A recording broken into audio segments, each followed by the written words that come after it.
പ്രിയങ്ങളെ, അമ്മ കിളിയുടെ കൊച്ചു കൊച്ചു വിശേഷങ്ങളിലേക്ക് എല്ലാവർക്കും സ്വാഗതം.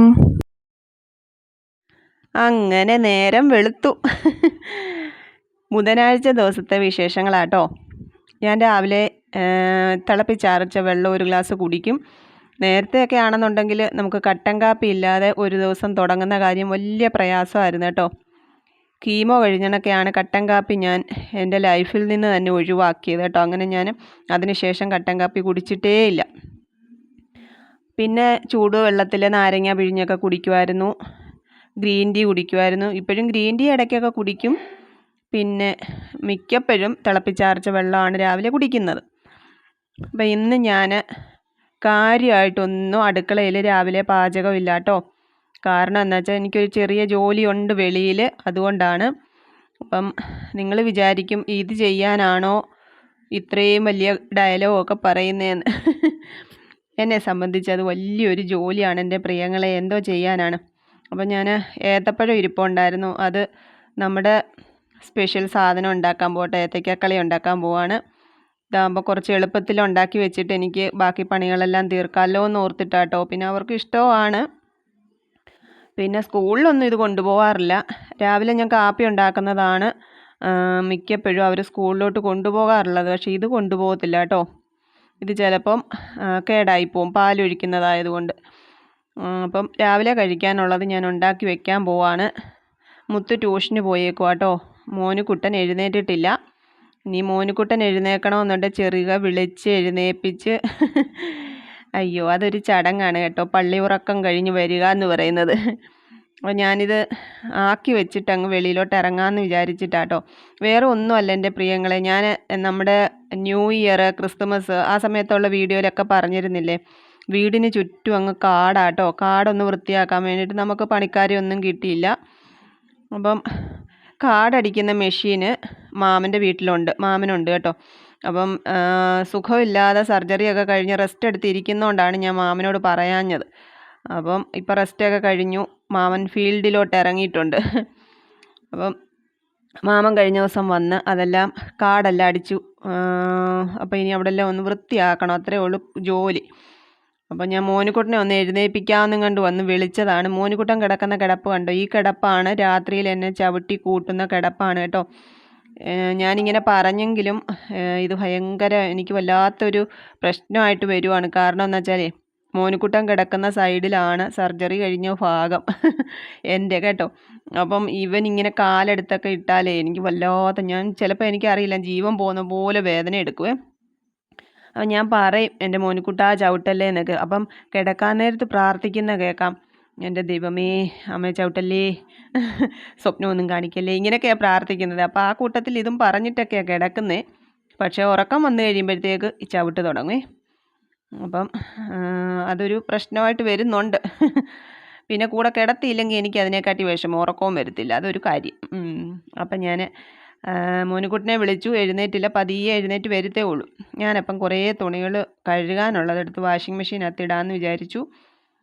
പുറത്ത് കഴുകാനുള്ളത് എൻ്റെ ഷാളും മോനുകുട്ടൻ്റെ യൂണിഫോം ഷർട്ടും ഒക്കെ കേട്ടോ. യൂണിഫോം ഷർട്ടിൻ്റെ കോളറൊക്കെ വൃത്തിയാക്കണമെന്നുണ്ടെങ്കിൽ ഒരു ഭഗീരഥ പ്രയത്നമാണ്. അതൊന്ന് വെളിയിലാണ് ഞാൻ കഴുകുന്നത്. പിന്നെ കഴിഞ്ഞ ദിവസം എന്താണ് കഴുകിയിട്ടിരുന്ന തുണികളാണ് ഉണങ്ങിക്കിടക്കുന്നത്, അതെല്ലാം എടുത്ത് അകത്ത് കൊണ്ടിടണം. അകത്തൊരു കസേര, പാവം കസേര, എന്നും ഇങ്ങനെ തുണികൾ ഏറ്റുവാങ്ങാൻ ഇരിപ്പുണ്ട്. എല്ലാ വീട്ടിലും കാണും അല്ലേ? എത്ര നമ്മൾ അടുക്കി ഒതുക്കി മടക്കി പെറുക്കി വെച്ചാലും ഒരു കസേരയിൽ, ഒരു മുറിയിൽ ഒരു ബെഡ്ഷീറ്റോ ഒരു തോർത്തോ എങ്കിലും മടക്കിയിട്ടിട്ടുണ്ടാവും. അപ്പം അതുപോലെയാണ് ഇവിടെ കേട്ടോ. ഇവിടെ ഞാൻ കിടക്കുന്ന മുറിക്കകത്തൊരു കസേരയുണ്ട്, ഒരു പാവം കസേര, അതിൽ എന്നും ഇങ്ങനെ ഉണ്ട്. അപ്പോൾ ഇന്ന് ഞാനിതെന്തായാലും വൈകിട്ട് മടക്കി വെക്കണമെന്നൊക്കെ കണ്ടാണ് വാരിക്കൊണ്ട് പോകുന്നത്. അപ്പം ഇതെല്ലാം ആക്കിയിട്ട് മുറ്റത്ത് വെയിലൊക്കെ ആയി, വെയിലായി കഴിഞ്ഞാൽ പിന്നെ തൂക്കാൻ ഇറങ്ങാൻ പ്രയാസമാണ്. പക്ഷേ നമ്മളിൽ എന്താ പറയുന്നത്, ഭാർഗവീ നിലയം കിടക്കുന്ന പോലെ കിടക്കും കേട്ടോ. കരിയിലയാണ്, മൊത്തവും കരിയിലയും വീണു. അതിൻ്റെ കൂടെ പോച്ച അടിച്ചപ്പോഴത്തേക്ക് അതെല്ലാം ഇങ്ങനെ മെത്ത പോലെ കിടക്കുവാണ് മുറ്റത്ത്. അപ്പം അത് എനിക്ക് പറ്റുന്നത് 4 വശവും അങ്ങനെ തന്നെ കിടക്കുവാണ്. 4 വശവും തൂക്കുക എന്ന് പറയുന്നത് എന്നെക്കൊണ്ട് പറ്റില്ല. നോക്കാമെന്ന് കണ്ടൊക്കെ ഇരിക്കുകയാണ്. അപ്പോൾ ഇതുകൂടെ അങ്ങ് ആക്കി വെച്ചിട്ട് ചായ ഇട്ട് വെച്ചിട്ട് ഇറങ്ങാമെന്ന് വിചാരിച്ചു. കാരണം മുത്തിപ്പോൾ ട്യൂഷൻ കഴിഞ്ഞ് വരും, അവന് സ്കൂളിൽ പോകണം. അപ്പം അല്ല പിന്നെ അതങ്ങ് താമസിക്കുമല്ലോ എന്നോർത്ത് ഞാൻ വിചാരിച്ചു ഇതങ്ങ് തീർത്ത് വെച്ചിട്ട് ഇറങ്ങാം എന്ന് വിചാരിച്ചു. അപ്പോഴത്തേക്ക് മുത്ത് ട്യൂഷനൊക്കെ കഴിഞ്ഞ് വന്നു. മോനുകുട്ടനും എഴുന്നേറ്റു. മോനുകുട്ടൻ്റെ സമയം ഇപ്പോഴാണ് കണ്ടോ. മോനുകുട്ടൻ്റെ വണ്ടി വരുമ്പോഴത്തേക്ക് 9:30 9:45 ആവും. അതുകൊണ്ടാണ് കുറച്ച് താമസിച്ചൊക്കെ ആണല്ലോ കിടക്കുന്നത്. അതുകൊണ്ടാണ് രാവിലെ എണീക്കാൻ വൈകുന്നത്. പിന്നെ ട്യൂഷനുള്ള ദിവസമൊക്കെ വേണമെന്നുണ്ടെങ്കിൽ അല്ലെങ്കിൽ എങ്ങോട്ടെങ്കിലും പോകണമെന്നൊക്കെ ഉണ്ടെങ്കിൽ രാവിലെ എണീക്കാൻ ഒരു മടിയൊന്നും ഇല്ല താനും. അപ്പോൾ ഞാൻ വെളിയിലിട്ട് കഴുകാനുള്ള തുണികളാണ് ആ ബക്കറ്റിലെടുത്ത് വെച്ചിരുന്നത് കേട്ടോ. അത് മോനുകുട്ടനെടുത്ത് നനകല്ലിൻ്റെ അവിടെ കൊണ്ട് വെച്ച് തന്നു. അവൻ ചെയ്യുന്ന കാര്യങ്ങൾ ഞാൻ വേണ്ടാന്ന് പറയുന്നതേ ഉള്ളൂ, അല്ലാതെ ഞാൻ അങ്ങോട്ട് പറഞ്ഞ് ഒരു വകയും ചെയ്യിക്കുന്നതല്ല കേട്ടോ. എന്ത് കാര്യമാണെന്നുണ്ടെങ്കിലും എന്ത് കാര്യത്തിന് ഇറങ്ങിയാലും ഓടി വരും. അതിൻ്റെ ഇടയ്ക്ക് പാത്രം കഴുകാനാണെങ്കിലും കറിക്കരിയാനാണെങ്കിലും തൂക്കാനും തുടയ്ക്കാനും ഒക്കെ ഇറങ്ങുമ്പോൾ മോനുകുട്ടൻ ഓടി വരും. അവൻ്റെ പങ്ക് അവൻ ചെയ്തിട്ട് പോവും. പിന്നെ നമുക്ക് ഒരു പാഷൻ ഫ്രൂട്ട് നിൽപ്പുണ്ടായിരുന്നു. ചൂടായതുകൊണ്ടെല്ലാം ഉണങ്ങി നിൽക്കുക കേട്ടോ. അതിനകത്ത് നമ്മുടെ ജ്യൂസി ആയിട്ടിരിക്കുന്ന ഭാഗം കുറച്ച് കുറവാണ്. നേരത്തെ നല്ല ജ്യൂസി ആയിട്ട് കിട്ടുമായിരുന്നു. ഇപ്പോൾ ഈ ചൂട് കൊണ്ടായിരിക്കും അതിങ്ങനെ ഡ്രൈ ആയിട്ടിരിക്കുക കേട്ടോ. എന്നാലും നല്ല ടേസ്റ്റ് ഉണ്ട്, നല്ല മധുരമുണ്ട് കേട്ടോ. നല്ല മധുരം കൂടിയിട്ടുണ്ട് ചൂടായപ്പോഴത്തേക്ക്. ഞാൻ മോനുകുട്ടന് വിളമ്പി അങ്ങ് കൊടുക്കാമെന്ന് വിചാരിച്ചു. കാരണം ഇത് ചൂടായതുകൊണ്ടേ ദേഹത്ത് വീണാൽ പൊള്ളിപ്പോവും. അതുകൊണ്ട് ഞാൻ വിളമ്പി കൊടുക്കുക. അല്ലേ മോനുകുട്ടൻ തന്നെയാണല്ലോ വിളമ്പുന്നത്, നിങ്ങൾ കണ്ടിട്ടില്ലേ. അപ്പോൾ മോനുകുട്ടനും കഴിക്കാൻ കൊടുത്തിട്ടാണ് ഞാൻ അങ്കത്തിനിറങ്ങുന്നത് കേട്ടോ. ഞാൻ കാണിച്ചു തരാം മുറ്റത്തെ കോലം. വെയിലായി, ഇവിടെ പെട്ടെന്ന് അങ്ങ് വെയിൽ വരും കേട്ടോ. നമുക്ക് ഇവിടെ എല്ലാം ചുറ്റും റബ്ബറും മരങ്ങളും ആയതുകൊണ്ട് കരിയില വീഴുന്ന സമയമാണ്. നമ്മളിപ്പോൾ തൂത്തിട്ടാലും വൈകുന്നേരം ആകുമ്പോഴത്തേക്ക് ഉച്ച ആകുമ്പോഴത്തേക്ക് മൊത്തവും കരിയില വീഴും കേട്ടോ. ഇതെല്ലാം ഇങ്ങനെ പോച്ചയും കൂടെ നമ്മളിങ്ങനെ ഇങ്ങനെ കിടക്കുന്നതുകൊണ്ട് ഇച്ചിരി പ്രയാസമാണ് ഇവിടെയൊക്കെ തൂക്കാൻ. അതുപോലെ മണ്ണൊക്കെ ആയതുകൊണ്ട് മണ്ണും കൂടെ അങ്ങ് തൂക്കുമ്പോഴത്തേക്ക് ഇങ്ങനെ കൂടി നമുക്ക് മുന്നോട്ട് തൂത്ത് നീക്കാൻ അങ്ങ് പ്രയാസമാണ്. അടുക്കളയുടെ മുറ്റത്ത് മാത്രമാണ് കുറച്ച് ഭാഗത്ത് മെറ്റിലിട്ടേക്കുന്നത്. അവിടെ വലിയ കുഴപ്പമൊന്നും ഉണ്ടാകത്തില്ല, തൂക്കാൻ ഈസി ആയിരിക്കും. പിന്നെ ഈ സൈഡ് രണ്ടും ഫ്രണ്ട് വശത്തും വലിയ കുഴപ്പമില്ല, എന്നാലും നോക്കാമെന്ന് വിചാരിച്ചു. പിന്നെ നമ്മുടെ ഏത്തവാഴ കുലച്ച് നിന്നത് താങ്ങൊന്നും കൊടുത്തിട്ടില്ലായിരുന്നു, ഞാൻ പറഞ്ഞില്ലേ. മാമന് കാടടിക്കാൻ വന്നപ്പം അതിനൊരു താൽക്കാലിക ആശ്വാസം ചെയ്തിട്ടുണ്ട്. അപ്പം മുത്ത് സ്കൂളിൽ പോകാൻ ഇറങ്ങി. ഇന്ന് ട്യൂഷൻ കഴിഞ്ഞ് തന്നെയാണ് വന്നത് കേട്ടോ. അല്ലെങ്കിൽ എന്നും നിഖിലും മുത്തും കൂടിയാണ് വരുന്നത്. എന്നിട്ട് ഇവിടെ വന്നിരുന്ന് കാപ്പി കൂടിയൊക്കെ കഴിഞ്ഞ് 2 പേരും കൂടിയാണ് സ്കൂളിൽ പോകാൻ ഇറങ്ങുന്നത്. ഇന്ന് തന്നെ ഉള്ളൂ. അപ്പോൾ ശരിക്കും പറഞ്ഞാൽ 2 പേരും കൂടി പോകുന്നത് കാണുമ്പം എനിക്കൊരു സന്തോഷം. മുത്ത് ഒറ്റയ്ക്ക് നടന്നു പോകുന്നത് കാണുമ്പോൾ എനിക്ക് വിഷമമാണ്. പിന്നെ മോനുകുട്ടൻ കഴിച്ചൊക്കെ കഴിഞ്ഞ് കേട്ടോ. അവിടെ നിന്ന് TV കണ്ടുകൊണ്ടിരിപ്പുണ്ട്. കഴിപ്പ് കഴിഞ്ഞ് TV കാണലും ഒക്കെ കഴിഞ്ഞ് പതുക്കെ ഇനി സ്കൂളിൽ പോകാനുള്ള പരിപാടികളൊക്കെ അവൻ തന്നെ അങ്ങ് ചെയ്തോളും കേട്ടോ. ബാത്റൂമിലൊക്കെ പോയി കുളിയൊക്കെ കഴിഞ്ഞ് ഡ്രസ്സൊക്കെ ഇട്ട് തനിയെ അങ്ങ് ഒരുങ്ങുവേ. ചില ദിവസങ്ങളിൽ മാത്രമേ ഉള്ളൂ അമ്മ വാ എന്നൊക്കെ പറയുന്നത്. അപ്പം ഞാൻ ഫ്രണ്ട് വശത്തെ മുറ്റം മാത്രമാണ് തൂത്തത് കേട്ടോ. അപ്പോൾ അത് തൂത്തപ്പോൾ തന്നെ എൻ്റെ പകുതി ജീവൻ പോയി. എന്ന് വെച്ചാലേ ഈ കരിയിലയും ഈ പോച്ചയും മണ്ണും എല്ലാം കൂടെ ആകുമ്പോൾ മുന്നോട്ട് തൂത്ത് നീക്കാൻ പ്രയാസമല്ലേ, അതാണ് കാര്യം കേട്ടോ. വേറെ കുഴപ്പമൊന്നുമില്ല. അപ്പോൾ ഞാൻ കരിയില തൂത്ത് കൂട്ടിയതേ ഉള്ളൂ, കത്തിച്ചില്ല കേട്ടോ. വൈകിട്ട് വന്നിട്ട് കത്തിക്കാം എന്ന് വിചാരിച്ചു. അല്ലെങ്കിൽ അവിടെ നിന്ന് കത്തിക്കണം. അവിടെ എല്ലാം കരിയിലയും എല്ലാം ഉണങ്ങി കിടക്കുന്നതുകൊണ്ടേ അതുകൊണ്ട് അവിടെ നിൽക്കണം. അതിന് സമയമില്ലാത്തതുകൊണ്ട് അവിടുത്തെ കരിയില ഞാൻ കത്തിച്ചില്ല. അപ്പോൾ മോനുകുട്ടൻ അപ്പോഴത്തേക്ക് കുളിയൊക്കെ കഴിഞ്ഞ് സ്കൂളിൽ പോകാൻ റെഡിയായി. ബുധനാഴ്ച ദിവസം അവരുടെ ഡ്രസ് കോഡാണ് ബ്ലാക്കും റെഡും കേട്ടോ. ഞാൻ അടുക്കളയുടെ മുറ്റം കണ്ടു. അടുക്കളയുടെ മുറ്റത്ത് മാത്രമാണ് കുറച്ച് മെറ്റിലിട്ടേക്കുന്നത്. കുഞ്ഞു മുറ്റമാണ്. ഞാൻ ഈ പറയുന്നതൊക്കെ കേട്ടാൽ 1 ഏക്കർ മുറ്റം തൂക്കുന്നതിൻ്റെ ലക്ഷണത്തിലാണ് പറയുന്നത്. പക്ഷേ കുഞ്ഞു മുറ്റങ്ങളാണ്. എന്നാലും നമ്മുടെ ബുദ്ധിമുട്ട് കൊണ്ടാണ് ഇത് പറയുന്നത് കേട്ടോ. അപ്പം ഞാനിത് തൂത്ത് നീക്കാൻ വല്ലാതെ പ്രയാസപ്പെട്ടു. അതുകൊണ്ട് ഞാൻ ഈ മുറ്റവും കൂടി തൂത്തങ്ങ് നിർത്തി കേട്ടോ. പിന്നെ നമുക്ക് ബാക്കി പണികളെല്ലാം ഇങ്ങനെ കിടക്കുമല്ലേ. അപ്പോൾ കഴുകാൻ ഞാൻ ബക്കറ്റിൽ വെച്ചിരുന്ന തുണിയെല്ലാം എടുത്ത് കഴുകാമെന്ന് വിചാരിച്ചു. മോനുകുട്ടൻ്റെ ഷർട്ട് കഴുകാമെന്ന് പറയുന്നത് ആന പിടിക്കുന്ന പോലെ പിടിക്കണം. അതിലില്ലാത്ത അഴുക്കൊന്നുമില്ല. കൊണ്ടുപോകുന്ന എന്തെങ്കിലും ഫുഡ് കൊണ്ടുപോയാൽ അതിൻ്റെ അഴുക്കുണ്ടാവും. സാമ്പാറും തോരനും മോരുകറിയൊക്കെ ഷർട്ടേ കാണും. പിന്നെ എന്താണ് കളർ പെൻസിലും പേനയും എല്ലാം അതിലുണ്ടാവും. അപ്പോൾ മോനുകുട്ടന് സ്കൂളിൽ പോകാൻ ഇറങ്ങി അമ്മ അങ്ങോട്ട് വന്നതാണ്. അമ്മയ്ക്ക് വീഡിയോ പിടിക്കുന്നത് കാണുമ്പം എന്തോ ഒരു എന്താണ്, അതൊക്കെ ഓരോരുത്തരുടെയും പ്രൈവസി അല്ലേ, അതുകൊണ്ട് ഞാൻ അമ്മയെ കാണിക്കാഞ്ഞത് കേട്ടോ. ഇഷ്ടമല്ലാത്ത പോലെ തോന്നിയത് കൊണ്ടാണ്. അതിനിയും നമുക്ക് അത് എന്താ പറയുന്നത്, ഇനി ഇവരുടെ കാര്യത്തിൽ ഞാൻ അങ്ങനെ ചെയ്യുള്ളൂ കേട്ടോ. അവർക്ക് ഇഷ്ടമല്ല എന്ന് പറഞ്ഞാൽ ഞാൻ വീഡിയോസിലൊന്നും അവരെ കൊണ്ടുവരത്തില്ല. അവർക്ക് ഇഷ്ടമുള്ളപ്പം അവർക്ക് എന്താണ് കംഫർട്ടായിട്ടിരിക്കുന്ന സമയത്ത് മാത്രമേ വീഡിയോസിൽ ഞാൻ അവരെ രണ്ടുപേരെയും കൊണ്ടുവരാറുള്ളൂ കേട്ടോ. അതുപോലെയാണ് എല്ലാവരുടെയും കാര്യത്തിലും അങ്ങനെ തന്നെയാണ്. ഇടയ്ക്ക് ഏതോ ഒരു ഷോർട്ട് വീഡിയോയിൽ എന്താണ് ഞാൻ RCCയിൽ ട്രീറ്റ്മെൻറ്റിന് പോയപ്പോൾ എനിക്ക് ഏറ്റവും കൂടുതൽ ഹെൽപ്പ് ചെയ്ത മായ ചേച്ചിയുടെ കാര്യം ഞാൻ പറഞ്ഞ്. അപ്പം മായ ചേച്ചിയുടെ മോളുടെ കല്യാണത്തിന് പോയ കാര്യമാണ് ഞാൻ പറഞ്ഞ് വീഡിയോ ഇട്ടിരുന്നത്. അപ്പോൾ എല്ലാവരും പറഞ്ഞു മായ ചേച്ചി ഒന്ന് കാണിക്കാമായിരുന്നെന്ന്. മായ ചേച്ചിയെ മോളെയൊക്കെ ഞാൻ കാണിക്കാഞ്ഞെന്ന് വെച്ചാൽ അതൊക്കെ അവരുടെ പ്രൈവസിയാണ് അല്ലേ. ഞാൻ എൻ്റെ മനസ്സിലെ ഒരു സ്ഥാനമുണ്ട്, അതുകൊണ്ട് ഞാൻ ആ സന്തോഷം കൊണ്ട് ഞാനതങ്ങനെ പറഞ്ഞെന്ന് വിചാരിച്ചിട്ട് നമ്മൾ ഇതുപോലുള്ള ഒരു പബ്ലിക് പ്ലാറ്റ്ഫോമിൽ അവർക്ക് അവരുടെ പെർമിഷൻ ഇല്ലാതെ ഒരു വീഡിയോ ഒക്കെ എടുത്തിടാവുന്നത് ശരിയാണോ? അല്ലാത്തതുകൊണ്ടാണ് ഞാൻ അങ്ങനെയൊന്നും ചെയ്യാത്തത് കേട്ടോ. എനിക്കത് ഇഷ്ടമല്ലാത്ത കാര്യമാണ്. അതുകൊണ്ടാണ് അന്ന് ആ വീഡിയോയിലൊന്നും ഞാൻ അവരെ ആരെയും കാണിക്കാൻ. ആരെയും അങ്ങനെ തന്നെ ആയിരിക്കും. എല്ലാവരുടെയും പെർമിഷൻ ഉണ്ടെങ്കിൽ മാത്രമേ ഒരു ഫോട്ടോയോ വീഡിയോയോ എന്താണ് ജസ്റ്റ് അവർ പറഞ്ഞ ഒരു കാര്യങ്ങൾ പോലും ഞാൻ ഷെയർ ചെയ്യുള്ളൂ കേട്ടോ. അപ്പോൾ പിന്നെ ഈ രണ്ട് സൈഡും നിങ്ങൾ കണ്ടല്ലോ, നെറ്റി പോലെ കിടക്കുന്ന ആ രണ്ട് സൈഡും മാത്രമാണ് ഞാൻ തൂത്തത്. അപ്പോഴത്തേക്ക് എൻ്റെ തോള് പറഞ്ഞു കേട്ടോ. അപ്പോൾ നിങ്ങളോട് ഞാൻ വീട്ടിലോ നിങ്ങളുടെ പരിചയത്തിലോ ഒക്കെ ഇതേപോലൊക്കെയുള്ള സിറ്റുവേഷൻസ് ജീവിക്കുന്ന ഒരുപാട് പേരുണ്ടാവും. ഈ സർജറി കഴിയുമ്പോൾ കുറച്ച് നാൾ നമുക്ക് റെസ്റ്റൊക്കെ വേണമല്ലോ. ആ സമയത്ത് എല്ലാവരും കെയർഫുള്ളായിരിക്കും, എന്താണ് കൂടെ ഉണ്ടാവും. പക്ഷെ അത് കഴിഞ്ഞ് നമ്മൾ നോർമൽ ലൈഫിലോട്ട് വന്നു കഴിയുമ്പോൾ അവരുടെ എല്ലാവരുടെയും വിചാരം എന്താണ് കുഴപ്പം, ട്രീറ്റ്മെൻറ്റ് ചെയ്തു, സർജറി ചെയ്തു, ഇനിയിപ്പോൾ കുഴപ്പമൊന്നുമില്ല എന്ന് കരുതുന്നവരുണ്ട് കേട്ടോ. അങ്ങനെയല്ല. നമുക്ക് ശരിക്കും പറഞ്ഞാൽ സർജറിക്ക് ശേഷം ഈ ലൈഫ് ലോങ് ഇങ്ങനെയുള്ള കാര്യത്തിൽ എപ്പോഴായാലും നല്ല കെയറിങ് ആയിരിക്കണം. പ്രത്യേകിച്ച് ഈ സർജറി കഴിഞ്ഞവരുടെ കൈ വളരെ വളരെ എന്താ പറയുന്നത് എക്സ്ട്രാ കെയറിങ് കൊടുക്കേണ്ടതാണ് കേട്ടോ. അപ്പോൾ നമ്മളത് മനസ്സിലാക്കണം. കൂടെയുള്ളവർ അതിന് വേണ്ടുന്ന സഹായങ്ങളൊക്കെ ചെയ്യാൻ പറ്റുന്നത് ചെയ്തു കൊടുക്കണം. അത്രയേ ഉള്ളൂ. ഞാൻ പറഞ്ഞു തന്നതിൻ്റെ കാര്യം അതാണ് കേട്ടോ. അപ്പം അല്ലെങ്കിലുള്ള പ്രയാസം എന്ന് പറഞ്ഞാൽ ഈ കൈക്കെല്ലാം നീര് വെച്ച് ജീവിതകാലം മൊത്തം ആ ഭാരവും ചുമ്മിക്കൊണ്ട് നടക്കുക എന്ന് പറയുന്നത് ഒരു മനുഷ്യ ജീവിതമല്ലേ. എന്തോരം ബുദ്ധിമുട്ടുകളാണ് അതൊക്കെ അങ്ങനെയൊക്കെ ആയിക്കഴിഞ്ഞാൽ. അതുകൊണ്ട് ഞാനിങ്ങനെ പറഞ്ഞതാ. ഞാൻ ഉൾപ്പെടെ ഉള്ള ഒരു കൂട്ടം മനുഷ്യരുണ്ടല്ലോ, അവർക്ക് വേണ്ടിയിട്ട് ഞാൻ പറഞ്ഞതേ ഉള്ളൂ കേട്ടോ. അപ്പോൾ പിന്നെ ആരോ എന്നോട് പറഞ്ഞായിരുന്നു ഒരു ഗെറ്റ് റെഡി വിത്ത് മീ ചെയ്യാമോ എന്ന്. ഞാനത് ചെയ്താൽ ഇത് കണ്ടല്ലോ, ഇത്രയൊക്കെ ഉള്ളൂ എൻ്റെ ഗെറ്റ് റെഡി. അപ്പോൾ ഞാനൊരു ഷോർട്ട് വീഡിയോ ഇട്ടിട്ടുണ്ടായിരുന്നു എൻ്റെ മേക്കപ്പ് എന്തൊക്കെയാണ് എങ്ങനെയൊക്കെയാണെന്നൊക്കെ ഉള്ളത് കേട്ടോ.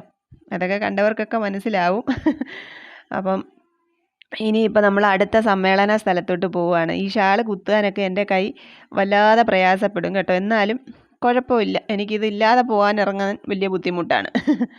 അപ്പോൾ നമ്മൾ വീടൊക്കെ പൂട്ടി, പിന്നെ വൈകിട്ടത്തേക്ക് ചായ ഇടാനുള്ള പാലും ഒക്കെ അമ്മയ്ക്ക് കൊണ്ട് കൊടുത്ത്, പിന്നെ വൈകിട്ട് മോനുകുട്ടനുള്ള ഫുഡ് ഞാൻ അവിടെ കൊണ്ട് ഏൽപ്പിക്കാറുണ്ട്.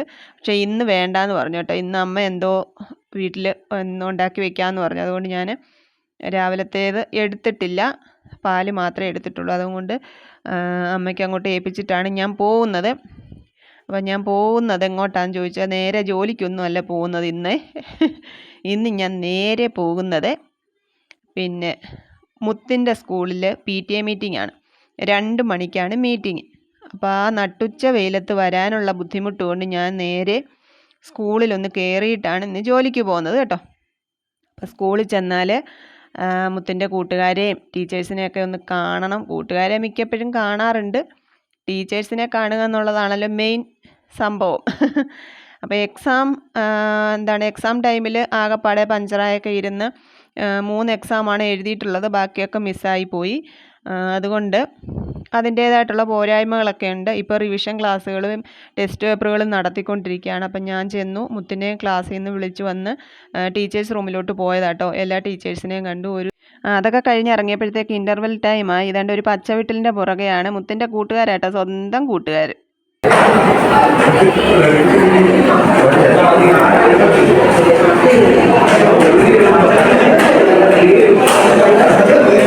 ഇന്ന് ശരിക്കും പറഞ്ഞാൽ സ്കൂളിൽ നിന്ന് ഇങ്ങോട്ട് പോന്നപ്പോൾ എനിക്ക് വിഷമം വന്നു. കാരണം അത്രയേറെ സ്നേഹവും കരുതലും ഉള്ള ടീച്ചേഴ്സും മുത്തിൻ്റെ കൂട്ടുകാരും അവരൊക്കെ മിസ്സായി പോകുമല്ലോ എന്ന്. കാരണം എക്സാമൊക്കെ കഴിയും, ഇനി എല്ലാവരും നാനാ വഴിക്ക് പോകും, ടീച്ചേഴ്സിനെയൊക്കെ കാണാൻ പറ്റിയെങ്കിലായി, അങ്ങനെയൊക്കെ അല്ലേ. എനിക്ക് എല്ലാ ടീച്ചേഴ്സിനോടും ഭയങ്കര ഇഷ്ടമാണ് കേട്ടോ. മുത്തിൻ്റെ കുറച്ച് കൂട്ടുകാരുണ്ട്, ആ കുഞ്ഞുങ്ങളോടൊക്കെ എനിക്ക് ഭയങ്കര കാര്യമാണ് അവരോടൊക്കെ. അപ്പോൾ അതൊക്കെ മിസ്സാകുമല്ലോ എന്നൊരു സങ്കടം എനിക്കിന്ന് തോന്നി. അങ്ങനെ വന്നു, ജോലിക്ക് കയറി. വൈകിട്ട് അമ്മ എന്നോട് പറഞ്ഞു വിട്ടിട്ടുണ്ടായിരുന്നു ഒരു കുഞ്ഞു കോഴിയെ മേടിച്ചുകൊണ്ട് വരാമെന്ന് കേട്ടോ. അപ്പോൾ ചിക്കൻ മേടിക്കാൻ വേണ്ടിയിട്ട് കയറിയതാണ്. ചിക്കനൊക്കെ മേടിച്ച് നമ്മൾ വീണ്ടും തിരികെ വീട്ടിലേക്ക് പോവുകയാണ്. നേരെ ജാനിക്കുട്ടിയുടെ അടുത്തോട്ടാട്ടോ. കുഞ്ഞോ കുഞ്ഞോ കുഞ്ഞോ കുഞ്ഞോ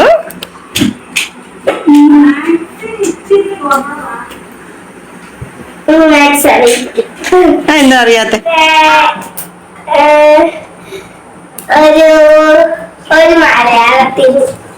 ബാക്കി എല്ലാത്തിനും ഫുൾ മാർക്കുണ്ട്. Good girl.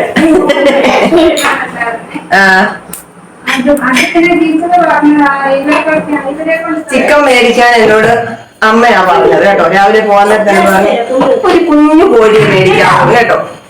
ഞാൻ വലിയ മേടിച്ചോണ്ട് വന്നോ പറയാം അവിടെ അങ്ങ് വെക്ക്, അമ്മ വെച്ചിട്ട് ശരിയായില്ല, നീ കൊണ്ടുപോലും ഇത് കഴുകി അങ്ങ് വെക്കാൻ. ഇന്ന് എടുക്കുന്നൊന്നുമില്ല, മോനിക്കുട്ടൻ ഇന്ന് എടുത്താൽ കൊള്ളാന്നൊക്കെ ഉണ്ട് കേട്ടോ. ഈ ബക്കറ്റ് നമ്മുടെ ഓസിൻ ഭായ് തന്നത്, നമ്മുടെ ചായയൊക്കെ കുടിക്കുന്ന ബേക്കറിയിലെ ഓസിൻ ഭായ് കൊണ്ട് തന്നതാ കേട്ടോ.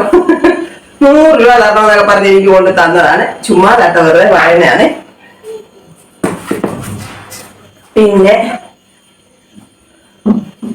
മുത്തിനെന്നും പരാതി, അവനൊരു പെർഫ്യൂം മേടിച്ചു കൊടുക്കുന്നില്ല, നീ ഒരെണ്ണം മേടിച്ച്. ഇഷ്ടപ്പെടുമെന്നൊന്നും അറിയത്തില്ല, മേടിച്ച്. ഈ ആഡ്ലിയുടെ ഇങ്ങോട്ട് സമക്ഷത്ത് വാ, സമക്ഷത്ത്.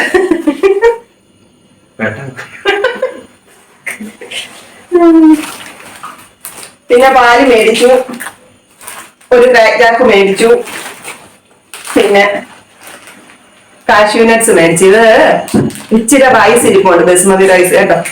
അപ്പൊ ഞാൻ വിചാരിച്ചായിരുന്നു ഇന്നല്ല നാളെ മറ്റന്നാളെ ഇച്ചിരി റൈസ് വൈകിട്ട് കുറച്ചെടുത്ത് ഉണ്ടാക്കി വെക്കാം എന്നൊക്കെ വിചാരിച്ചായിരുന്നു. അതിന് മേടിച്ചതായി കേട്ടോ. ഇതിങ്ങനെ ഇട്ടാ ഇവരിതെല്ലാം ഉള്ളി പെറുക്കി കളഞ്ഞിട്ട് ചോറ് മാത്രം കഴിക്കും. ഞാൻ ഇത് പൊടിച്ച് അതിനകത്ത് ചേർക്കും. പിന്നെ ഇത് കുറച്ച് ഞാനങ്ങ് കഴിക്കും, അല്ലാതെ. പിന്നെ പാല് കേട്ടോ, സാധനങ്ങളാ മേടിച്ചല്ലോ.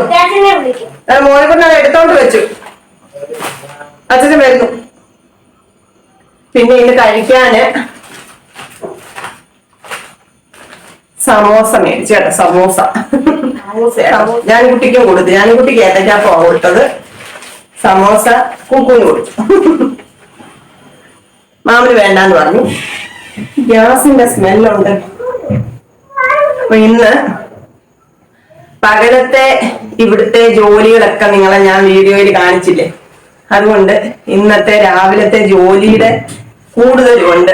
അതായത് പ്രത്യേകിച്ച് ആ മുറ്റം തൂത്തില്ലേ, അതുകൊണ്ട് എന്റെ ഈ 2 തോളും എനിക്ക് അനക്കാൻ വയ്യ. അവിടെ ചെന്ന് ഇരുന്നിട്ട് ബില്ല് എൻട്രി ചെയ്യാനൊന്നും എനിക്ക് വയ്യായിരുന്നിട്ട് കൈ കുളം നോട്ടിയുമായിരുന്നു. എന്നിട്ട് അതിന് ഞാൻ അവിടെ ഭദ്രകാളി തുള്ളിയിട്ടാ വന്നത്. എന്താണെന്നറിയാം, ഞാൻ ഇന്നലെ ഒരു ബില്ല്, താങ്ക് യു ചാച്ചനും താങ്ക് യു, മോനിക്കുട്ടനും താങ്ക് യു കേട്ടോ. വെള്ളം എടുത്ത് വെച്ച് കേട്ടോ. പിന്നെ മോനിക്കുട്ടന്റെ സ്കൂളിൽ നിന്ന് ടൂർ പ്രോഗ്രാം ഒക്കെ അറേഞ്ച് ചെയ്തോണ്ടിരിക്കുവാണ്. മോനിക്കുട്ടന് പോണോന്ന് പറഞ്ഞു. ഞാൻ പറഞ്ഞു പോകണ്ട, എല്ലാവർക്കും പോവാം. അതുപോലെ അന്നേരം ആ ഓരോരുത്തർക്കും ഈ പൈസയും കൊടുക്കണം. 1500 രൂപ എന്താ അവർക്ക് ഒരാൾക്ക് പോകുന്നതിന്. അപ്പൊ പേരന്റ് കൂടെ ചെല്ലുവാണ് വീണ്ടും 1000. അല്ല, കുട്ടികൾക്ക് മാത്രം. അല്ല എന്നാണ്ട് അങ്ങനെ ആയിരുന്നു.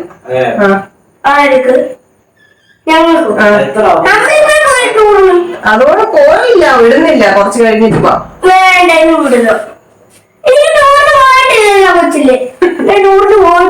നമുക്ക് ആലോചിക്കാം. ഞാന് ഇന്ന് കടയിൽ ഭദ്രകാളി തുള്ളിയുടെ ചിക്കൻ മേടിച്ചു. അമ്മ പറഞ്ഞത് തുള്ളിയുടെ കാര്യം എന്താണെന്നറിയോ? ഇന്നലെ ഞാനൊരു ബില്ല് എൻട്രി ചെയ്തോണ്ടിരിക്കുവായിരുന്നേ. ആ ബില്ലെന്ന് വെച്ചാല് ഒരു 1.5 ബില്ലായിരുന്നു കേട്ടോ. ഈ ചില ബില്ലുകൾ കാണുമ്പോൾ നമുക്കത് തലയ്ക്ക് വറ്റ് പിടിക്കും കേട്ടോ. ഈ കുഞ്ഞു കുഞ്ഞു അക്ഷരങ്ങളും ഇങ്ങനെ അടുപ്പിച്ചടുപ്പിച്ചടുപ്പിച്ച് എങ്ങനെ സ്പേസ് ഇല്ലാതെ അടിച്ചു വെച്ചേക്കോ ബില്ല് കേട്ടോ. ആ ബില്ല് കാണുന്നതേ എനിക്ക് ദേഷ്യം. ഇന്നലെ വന്ന ബില്ലെന്ന് പറഞ്ഞാൽ ഒരു 29 ഐറ്റം ഉള്ള ബില്ലാട്ടോ. അത് നമ്മുടെ വിക്സ് അങ്ങനെയൊക്കെയുള്ള കുഞ്ഞി കുഞ്ഞി സാധനങ്ങളിലേക്ക് ഒരു ബില്ല്. ഞാനത് കഷ്ടപ്പെട്ട് എൻട്രി ചെയ്തുകൊണ്ടിരുന്നു. അപ്പൊ വൈകിട്ട് എനിക്ക് ഇറങ്ങേണ്ട സമയമൊക്കെ ആയപ്പോഴേ ഞാന് അതൊന്ന് ടാലി ചെയ്യാനുണ്ടായിരുന്നു കേട്ടോ. നമ്മുടെ ബില്ല് എമൗണ്ട് ഒന്ന് ടാലി ആവാനുണ്ടായിരുന്നു. ഞാനത് എന്തായാലും ഞാൻ ഇറങ്ങും, വിനുവിനെ ഏൽപ്പിച്ചിട്ട് പോരുന്ന കേട്ടോ. അതൊന്ന് സേവ് ചെയ്തേക്കണേന്ന് പറഞ്ഞിട്ടാണ് ഞാൻ പോരുന്നത്. വിനു അവിടുത്തെ തിരക്കൊണ്ട് അത് ചെയ്തില്ല. അജയന് കമ്പ്യൂട്ടർ ക്ലോസ് ചെയ്തപ്പോ ഉണ്ടല്ലോ ഇത് മൊത്തം കളഞ്ഞു. ഇത് സേവ് ആക്കാതെ ഇത് മൊത്തം അങ്ങ് പോയി. ഇന്ന് ഞാൻ ചെന്ന് ആ ബില്ല് വൈകിട്ട് ബില്ല് എൻട്രി ചെയ്യാൻ നേരത്തോണ്ട് ഞാൻ എടുത്തപ്പോ ഇതേ നമ്പറൊന്നും എഴുതിയിട്ടില്ല കേട്ടോ. അപ്പൊ ഞാൻ വിനിയോട് ചോദിച്ചപ്പോ പറഞ്ഞു എനിക്ക് സമയം കിട്ടിയില്ല, ചെയ്തില്ല എന്ന് പറഞ്ഞു. ഞാൻ അതിനകത്ത് സെർച്ച് ചെയ്തപ്പോ ബില്ലില്ല. എന്റെ ദൈവമേ, 1 മണിക്കൂർ അടുത്താണ് ഞാൻ ആ ബില്ല്, ആ പർച്ചേസ് ബില്ല് എൻട്രി ചെയ്തത് കേട്ടോ. എനിക്ക് ദേഷ്യം വന്നു. ഒന്നാമത് എന്റെ കൈയുടെ വേദന. ഈ രാവിലത്തെ പണി കഴിഞ്ഞിട്ട് ഇത്രയും സാധാരണ വീട്ടിലെ പണികളല്ലല്ലോ, നമ്മള് എക്സ്ട്രാ ഒരു ജോലിയും കൂടെ ചെയ്തിട്ടല്ലേ പോയെന്ന്. എനിക്ക് അതുകൊണ്ട് രാവിലെ ചെന്ന് കയറിയപ്പോ തൊട്ട് എന്റെ കൈ പുണക്കുമായിരുന്നു കേട്ടോ. പുളന്ന് ഇങ്ങനെ ഇരിക്കുവായിരുന്നേ. അപ്പൊ എനിക്കിത് കേട്ടപ്പോ അങ്ങ് സങ്കടവും ദേഷ്യവും ഒക്കെ വന്നു. ഞാൻ പിന്നെ കുറെ നേരത്തേക്ക് ഒന്നും വേണ്ടിയില്ല. അന്നേരം ദേഷ്യവും വിഷമവും ഒരു മിണ്ടി കഴിഞ്ഞ ആകെ പ്രശ്നമാട്ടോ. ഈ വയ്യായ്ക കൊണ്ടുള്ള ഉണ്ടാകുന്ന ഓരോ പ്രശ്നങ്ങളായിട്ടൊക്കെ കേട്ടോ. അപ്പം അതുകൊണ്ട് ഇന്ന് എനിക്ക് ഉച്ച കഴിഞ്ഞപ്പോ എനിക്ക് തലയ്ക്ക് വെളിവില്ലാതിരിക്കുമായിരുന്നു. അതുകൊണ്ട് ഇന്ന് അല്ല ഞാൻ ഇടയ്ക്ക് ഒരു ഷോർട്ട് വീഡിയോ ഇടുന്നത്. അപ്പൊ അതിൽ നമ്മുടെ ഇൻസ്റ്റയിൽ എടുത്ത റീലോ അങ്ങനെ എന്തെങ്കിലും ഇടുന്ന ഇന്ന് അതിനൊന്നും എനിക്ക് തോന്നിയില്ല കേട്ടോ. ദേഷ്യം വന്നെനിക്ക്. പിന്നെ ഇന്ന് ആദ്യം തൊട്ട് ആ ബില്ല് മുഴുവൻ എൻട്രി ചെയ്ത് എന്താണ് എല്ലാം സേവ് ആക്കി വെച്ചു. അതുകൊണ്ട് ഇന്ന് എനിക്ക് ഒന്നും വയ്യ. ചിക്കൻ കൊണ്ടുവന്നപ്പോ മോൻകുട്ടൻ പറയാതെ എടുക്കാൻ ഞാൻ പറഞ്ഞു എനിക്ക് വയ്യ വയ്യ വയ്യ വയ്യ എന്ന് പറഞ്ഞു കേട്ടോ. ഞാൻ അതെല്ലാം എടുത്ത് വെച്ചിട്ട് ഞാൻ അതെല്ലാം എടുത്ത് വെക്കാൻ പോവാണ്. എന്നിട്ട് കുറച്ച് തുണി മടക്കി വെക്കാനുണ്ട്. ഞാൻ രാവിലെ കാണിച്ചില്ല, എല്ലാം വാരിക്കൊണ്ട് ഇട്ടതേ ഉള്ളൂ. മടക്കി വെക്കാനുണ്ട്, അതെല്ലാം മടക്കി വെക്കുക, വല്ലതും കഴിക്കുക, കിടക്കുക. ഇന്ന് വേറെ ഒരു പണിയില്ല കേട്ടോ. പിന്നെ പ്രിയങ്ങൾ പലരും എന്നെ കാണാൻ വരുന്നുണ്ട്. എല്ലാരോടും ഒരുപാട് സ്നേഹം. ഇന്നലെ 2 കുഞ്ഞുങ്ങൾ വന്നിട്ടുണ്ടായിരുന്നു. 9th പഠിക്കുന്ന 2 പേരാട്ടോ. അവരുടെ പേരെല്ലാവരോടും ഞാൻ പേരൊക്കെ ചോദിക്കും. എനിക്കറിയില്ല, എന്റെ മറവിയുടെ കൂടുതലാണോ എനിക്കറിയില്ല കേട്ടോ. ഞാനങ്ങ് ഒരു എന്താ പറയുക, ഒരു ശതമാനം പോലും ഒന്ന് ഊഹിച്ചെടുക്കാൻ പോലും എന്റെ തലയിൽ ഓർമ്മ നിൽക്കുന്നില്ല കേട്ടോ. പേരൊക്കെ ഞാൻ ചോദിക്കും. ഈ കാണുമ്പോൾ പെട്ടെന്ന് മനസ്സിലാകും കേട്ടോ. ഇപ്പൊ ഒരു തവണ എന്നെ വന്ന് കണ്ട കുഞ്ഞുങ്ങളൊക്കെ ആണെന്നുണ്ടെങ്കിലും പിന്നെ അവര് കൈയൊക്കെ കാണിക്കുമ്പോ എനിക്ക് മനസ്സിലാവും അവരിവിടെ വന്ന് എന്നെ പരിചയപ്പെട്ടതാണെന്നൊക്കെ. പക്ഷെ പേരെനിക്ക് ഓർമ്മ നിൽക്കുന്നില്ല കേട്ടോ. പേര് പറയുന്നത് ഞാൻ എവിടെയെങ്കിലും ഇനി എഴുതി വെക്കുക നിവർത്തിയുള്ളൂ. അപ്പൊ അതൊക്കെയാണ് വിശേഷങ്ങള്. പിന്നെ അമ്മ അരി അരച്ചു തന്നിട്ട് ചിക്കൻ മേടിക്കാൻ പറഞ്ഞതിന്റെ കാര്യം തന്നെ അപ്പം ഉണ്ടാക്കാൻ വേണ്ടിട്ട് അരി അരച്ച് നമ്മുടെ ഈ പാത്രം, ഇത് അമ്മയുടെ സ്പെഷ്യൽ ആണ് കേട്ടോ. ഈ പാത്രത്തിലാണ് മിക്കപ്പോഴും തരുന്നത്. അപ്പൊ ഇനി നമുക്ക് ബാക്കി പരിപാടികൾ നോക്കാം അല്ലേ. അയ്യോ, ഇത് 2 പ്രാവശ്യത്തെ ആട്ടെ, 2 ദിവസം ഉണക്കിയിട്ട തുണികളാണ്. ഇത് മടക്കാതെ ഇവിടെ വെച്ചിരിക്കുവായിരുന്നു. സത്യത്തിൽ എനിക്ക് സമയവും കിട്ടിയില്ല കേട്ടോ. പിന്നെ മുത്ത് റെക്കോർഡ് എഴുതുന്നതിന്റെ തിരക്കിലാണ്. റെക്കോർഡ് എഴുത്താണ്. ക്രിസ്മസിന്റെ അവധി ഉണ്ടായിരുന്നു, അന്നേരം അനങ്ങിയില്ല കേട്ടോ. കളിച്ചുകൊണ്ട് അവിടെ നടന്നു പിള്ളേരുടെ കൂടെ. ഇന്നൊരു സ്കൂൾ തുറന്നു ചെന്നപ്പം റെക്കോർഡ് എഴുതാൻ കിടന്നുകൊണ്ട് പരവേശം പിടിച്ച് ഓടുക. പിന്നെ ഇന്ന് നമ്മള് സ്കൂളിൽ മീറ്റിങ്ങിന് പോയി കേട്ടോ. ഇന്ന് എന്താ പേരൻസ് മീറ്റിംഗ് ഉണ്ടായിരുന്നു. അത് ലാസ്റ്റ് മീറ്റിംഗ് ആണ്. ഇനിയിപ്പോ ഇവർക്ക് എക്സാം ഒക്കെ അല്ലേ, ഇത് കഴിഞ്ഞ് ഇനി മീറ്റിംഗ് ഒന്നും ഇല്ല കേട്ടോ. പേരൻസ് മീറ്റിംഗ് കഴിഞ്ഞു. ഇത് ലാസ്റ്റ് ആയിരുന്നു ഇന്നത്തെ. അപ്പൊ ഞാന് ഉച്ചക്കായിരുന്നു കേട്ടോ, 1:30-ക്കായിരുന്നു. അപ്പൊ എനിക്ക് ഉച്ചക്ക് വെയില് കൊണ്ടുവരാനുള്ള പ്രയാസം കൊണ്ട് ഞാന് രാവിലെ സ്കൂളിലോട്ട് പോയിട്ടാണ് ജോലിക്ക് പോയത് കേട്ടോ. അപ്പൊ അവിടെ ചെന്നപ്പം ഞാൻ ഇവിടുന്ന് എന്റെ വലതുകാൽ വെച്ച് കയറി ചെന്നപ്പം അവിടെ കേൾക്കുന്നത് ഷാരോൺ എന്നുള്ള പേരാട്ടോ. ഷാരോണിനെ ഇംഗ്ലീഷ് പഠിപ്പിക്കുന്ന ടീച്ചറാണ്, ഇംഗ്ലീഷ് ടീച്ചറായിരുന്നു. ടീച്ചറ് എന്താണ് വഴക്ക് പറഞ്ഞോണ്ടിരിക്കും. വഴക്ക് പറയാന്ന് വെച്ചാൽ ഇവർക്ക് റിവിഷൻ തുടങ്ങിയോണ്ട് എന്താണ് എല്ലാരെയും ഓരോ ഗ്രൂപ്പായിട്ട് തിരിച്ചു കുട്ടികളെ കേട്ടോ. അപ്പൊ അവരെല്ലാരും കൂടെ ഇരുന്നാണ് റിവിഷൻ നടത്തുന്നത്. ഒരു ടോപ്പിക്ക് കൊടുക്കും, അത് എഴുതാനും പഠിക്കാനും ഒക്കെ ആയിട്ട് കുറെ കുട്ടികളെ ഇങ്ങനെ 3-4 ഗ്രൂപ്പായിട്ട് ഇങ്ങനെ അവരുടെ ക്ലാസ്സിൽ തന്നെ തിരിച്ചിരുത്തിയേക്കുവാണ്. അപ്പം മുത്ത് അങ്ങനെ ഒരു ഗ്രൂപ്പിൽ ഇരിക്കുക. ആ ഗ്രൂപ്പില് മുത്തിന്റെ ശബ്ദം മാത്രമേ കേൾക്കുന്നുള്ളൂ. അത് ടീച്ചർ പറയുന്നുണ്ട്. ഞാൻ അങ്ങോട്ട് കയറി ചെന്നപ്പോ ടീച്ചർ പറഞ്ഞോണ്ടിരുന്നത് എന്താ പറയാ, അയ്യോ ഷാരോണിന്റെ യേശുദാസിന്റെ പോലത്തെ ശബ്ദമാണ്. ഇങ്ങനെ പറഞ്ഞോണ്ടിരിക്കുവായിരുന്നു ഞാൻ അങ്ങോട്ട് ചെന്നപ്പോ ടീച്ചർ കേട്ടോ. അപ്പൊ ഞാൻ ചെല്ലുന്നത് മുത്ത് കണ്ടേ. എന്നിട്ട് ടീച്ചറിനോട് പറയാം, ടീച്ചറെ അമ്മ വരുന്നു, ടീച്ചറെ അമ്മ വരുന്നു. ടീച്ചർ അപ്പോഴാണ് എന്നെ കണ്ടത്. അവന്റെ ശബ്ദം മാത്രമേ കേൾക്കാനുള്ളൂ. അപ്പൊ ടീച്ചർ പറയാം, ആ മധുരമായ ശബ്ദം, അതിനാണ് ടീച്ചർ അങ്ങനെ പറഞ്ഞത് കേട്ടോ.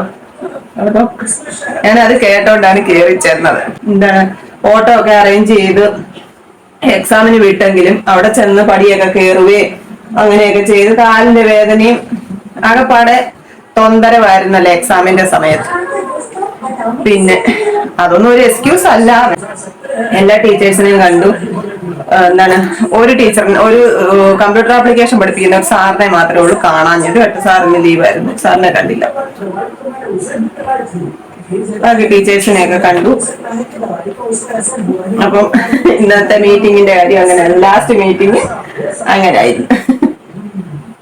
അപ്പൊ ഇനി നമുക്ക് ഇനിയും കുറച്ച് സമയം കൂടി ഉണ്ട് അല്ലെ.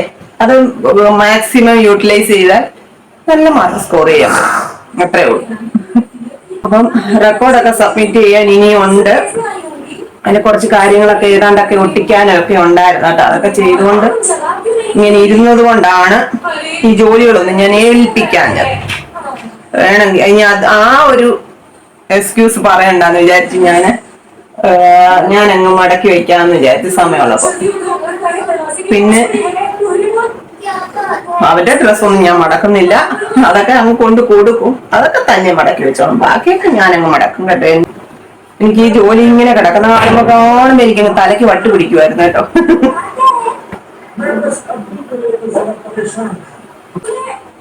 ഇപ്പൊ തുണി മടക്കുന്നില്ല. തുണി മടക്കുമ്പോഴത്തേക്ക് ഇവിടുന്ന് ഇങ്ങനെ ഊരി പോരുന്ന പോലെ തോന്നും കേട്ടോ.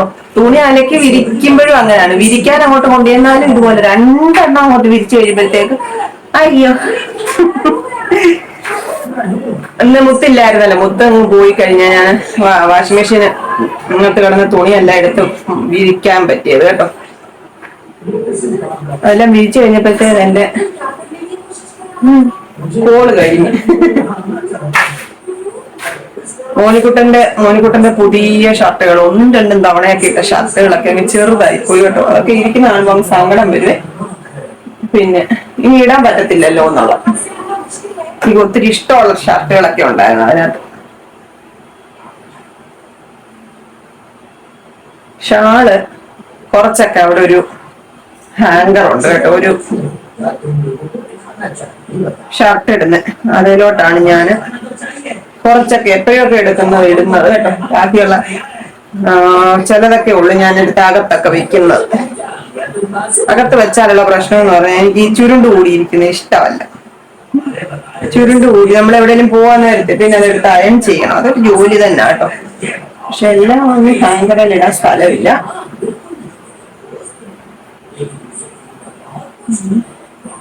ഇന്നത്തെ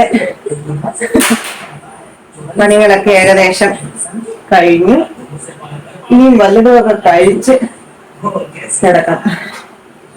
ചോറുണ്ണണമെന്നില്ല കേട്ടോ. എന്താന്ന് വെച്ചാല് അമ്മ അപ്പം ഇറച്ചിക്കറിയും കൊടുത്തു വിട്ടിട്ടുണ്ട്, അത് കഴിക്കും. ഇന്ന് അത് മതി. കൈ വേദന എടുക്കുന്നതെന്ന് പറഞ്ഞാൽ ഇന്ന് ഞാൻ അടുക്കള പണിയൊന്നും ചെയ്യാം. ഞാൻ ഇവിടെ പണി ഏതായാലും ഒരുവിധമൊക്കെ ഒതുക്കി മതി. ശരിക്കൊന്നും മടക്കിയൊന്നും ഇല്ല കേട്ടോ, വീട്ടിലിടുന്നതൊക്കെ അല്ലേ. ഞാനൊരു പഠിച്ചിക്കോളയാണെന്ന് നിങ്ങൾക്ക് തോന്നിയിട്ടില്ലേ? കുറച്ചൊക്കെ മടിയുണ്ട് കേട്ടോ, ജോലി ചെയ്യാൻ തുടങ്ങാനൊക്കെ എനിക്ക് മടിയാണ്. ചെയ്ത് തുടങ്ങിക്കഴിഞ്ഞാൽ പിന്നെ അതങ്ങ് ശീലമാവുമല്ലോ. ഇന്നത്തെ നമ്മുടെ അഭ്യാസങ്ങളൊക്കെ അവസാനിച്ചിരിക്കുന്നു.